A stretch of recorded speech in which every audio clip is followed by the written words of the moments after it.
up, y'all? Out here with the beast again. I'm driving and I forgot I should be probably filming instead of driving and enjoying myself. So I gotta work on my steering just a little bit. I did get another servo in I'm gonna try, but I think I may actually stick with the Spectrum system. I may gear up a little bit. And just gear up, because right now I'm running a 19.2 pinion gear in here. And I think I'm gonna go to probably about a 22 or something. I don't think probably a 21, 22. Because that's probably, I think it's all I'll need.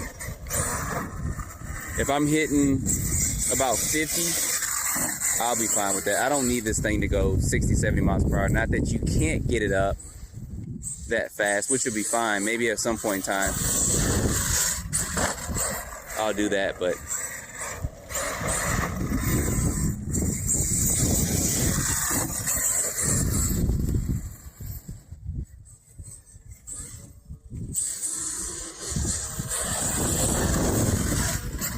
you guys saw the beat down that I gave this bad boy at the BMX track. And also in a couple of dirt piles and stuff I found not too long ago. And I've driven it one other time since then.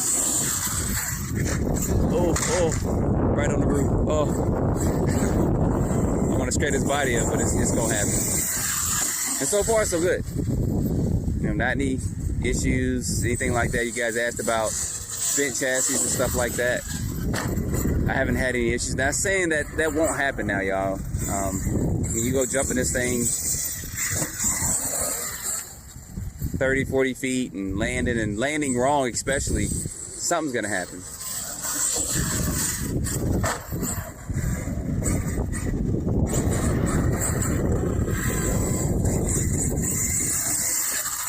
But the newer tires, they do help, since they are bigger than the previous ones as well.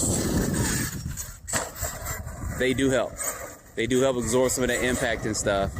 And I'm doing a lot of jumping like this, especially out here on this concrete, because I am checking. I know one of the biggest things people talked about was these shock shaft stuff, and they are thick as well. And these turnbuckles being a little bit thicker and stuff in the rear and bigger is helping with, in my opinion thus far, with the strength of the A-arms and stuff as well.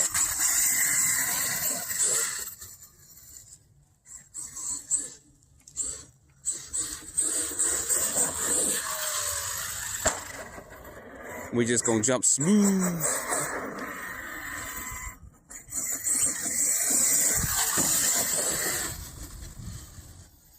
But I do think I need to kind of recenter my servo just a little bit, but I ain't trying to do no backflip out here yet. He probably could pull one off, but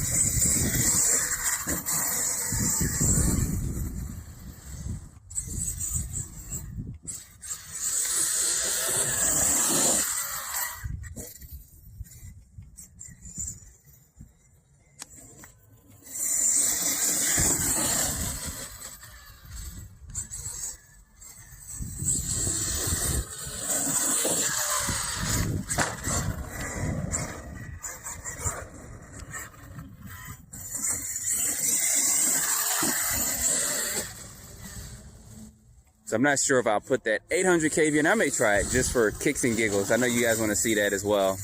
I may try it at some point. But this current gearing is the same gearing that you would see in the Outcast as well. For my V1 and V2 Kraton, the sweet spot was kind of a 2021. It gave me enough speed with this Spectrum system and didn't really overheat it too much. And of course I'm running high milliamp batteries in here as well. I do recommend you get a big 5th scale truck or car. Get the biggest, baddest batteries you can find. So I run my Gens 8 LiPos, 8,000 milliamps, and I also run my SMC. I got some 8100 milliamps, and I also have some 9700s.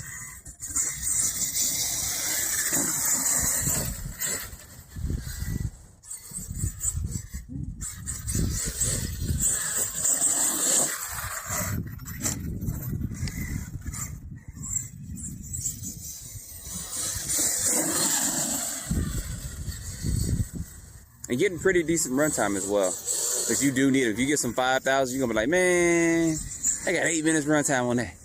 Depends on how hard you run it as well. So, and what area and all this. So there's a lot of different variances and factors to consider when you're running your car and lipos and stuff as well. How hard you run it, where you run it at, the weight of the car, whether you run it on road, off road, if you're just all out.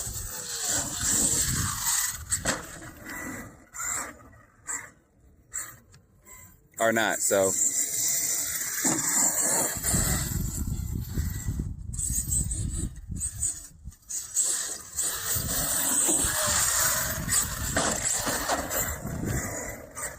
right, I'm gonna do one big jump for y'all before I end this, and I'm gonna enjoy this because it's about 78 degrees here in Georgia. The nice weather is coming.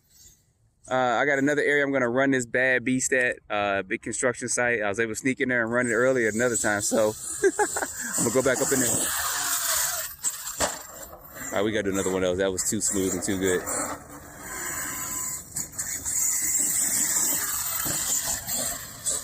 Make sure I don't jump towards me or jump towards my real car.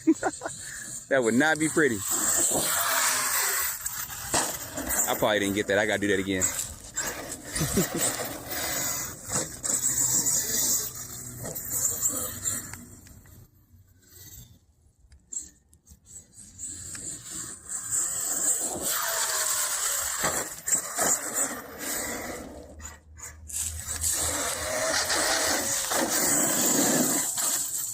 All right, y'all, that's gonna be a run of this beast. I'm gonna enjoy this just a little bit more. Stay tuned for some more videos. Of course, we'll be doing a Super Speed Saturday on this as well. Taking this out and kind of gearing it up a little bit. Let me know in the comments what kind of speed you guys want to see with this, with the kind of gearing. Maybe because I kind of want to stick to the Spectrum system. It is an affordable 8-scale system. And I do kind of have the heat sink on the motor and stuff as well. But you're going to pay about $250 for $260 for that system. And you can actually bolt it in here and run it as well. Now, if I do gear this up to a 25, 26 or whatever, that's not the kind of gear you want to run off-road with this, but I think it'll be good to kind of do some speed runs and stuff with it as well, or at least try to get this up to about 60, 65 miles per hour. But anyway, put that down in the comments below, kind of what you guys want to see.